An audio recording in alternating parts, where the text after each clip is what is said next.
Napoleon Bonaparte, Emperor of the French, military genius. Well, I'll definitely take all of this. By the early 19th century, this guy was practically unstoppable. He had crushed the Austrians, humiliated the Prussians, and outsmarted the Russians. He was the ultimate boss of the 1800s. Men feared him, kings bowed to him, and history books would dedicate entire chapters just to his hat.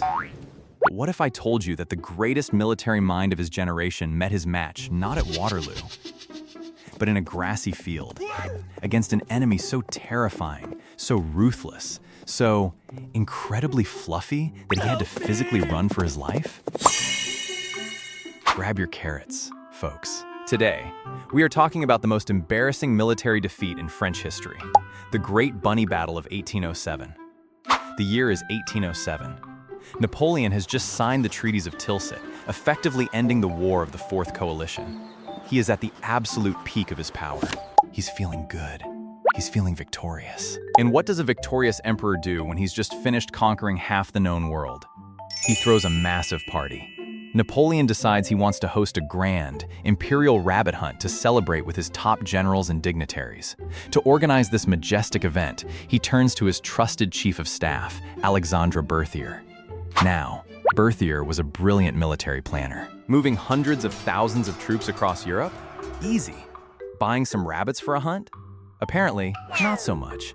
Napoleon tells Berthier, "Get me a hunt worthy of an emperor! I want hundreds of rabbits!" Berthier, wanting to overachieve and impress his boss, thinks, "Hundreds? No, I'll get him thousands."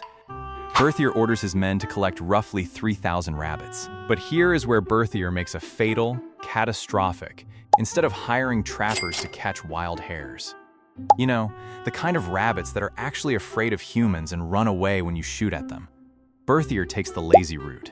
He just buys 3,000 domesticated, farm-raised rabbits from the local peasants. Hold on to that detail. It is going to be very important very soon. The day of the hunt arrives. The VIPs are gathered. The brass band is ready. Napoleon stands at the edge of the field, looking magnificent, his musket loaded and ready to blast some bunnies. At the far end of the field, Berthier's men have arranged the 3,000 rabbits in giant wooden cages. The signal is given. The cage doors are thrown open. In a normal hunt, this is the part where the animals scatter in terror into the woods, and the hunters ride after them. But remember what we said about these specific rabbits? They weren't wild. They were farm rabbits. To a wild hare, a man with a gun is a predator. But to a domesticated farm rabbit, a man standing in a field means only one thing. The guy with the lettuce is here. 3,000 hungry rabbits instantly pivot and charge directly at Napoleon Bonaparte. The hunters are stunned. At first, it's funny. The dignitaries chuckle. We'll just point at them. They'll stop. Yes, easy victory. Wait, why are there so many? Oh my God! No! Oh no! Run! Help us! But the laughing quickly stops. coming! They're The coming! rabbits didn't just approach, they swarmed. They surged forward in a unified, furry phalanx. They didn't care about the guns. They didn't care about the emperor. They cared about snacks. The rabbits flood the emperor's legs. They start climbing up his pristine white breeches. They are gnawing at his golden buttons. They are trying to burrow into his coat pockets looking for carrots. Napoleon's generals, the hardened veterans who had survived artillery fire and cavalry charges at Austerlitz, panic. They try to beat the bunnies back with sticks and the butts of their rifles. But for every one they push away, 10 more take its place. The sheer volume of fluff is overwhelming.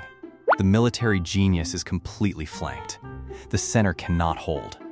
Napoleon's lines are broken by a maneuver he had never anticipated, the aggressive cuttle charge. Realizing the battle is lost, the great emperor of the French gives the only order left to him: retreat! Napoleon turns and sprints toward his imperial carriage. But the bunny army is relentless. They pursue him across the field. As Napoleon scrambles into his velvet-lined coach, the rabbits actually leap up into the carriage with him. Historians actually note that some rabbits managed to jump into the carriage, and the emperor himself had to physically throw them out the window as the coachman whipped the horses to get the hell out of there. He survived, but his pride? Absolutely decimated. And there you have it. The man who brought the great empires of Europe to their knees was forced to flee the battlefield by a horde of hungry, domesticated bunnies. It just goes to show, you can have the greatest artillery, the sharpest cavalry, and the most brilliant tactics in the world, but never, ever underestimate the power of 3,000 hungry pets looking for breakfast.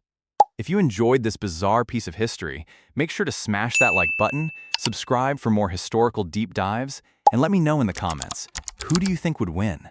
Napoleon's bunny army or the Australian Emu Army? See you next time.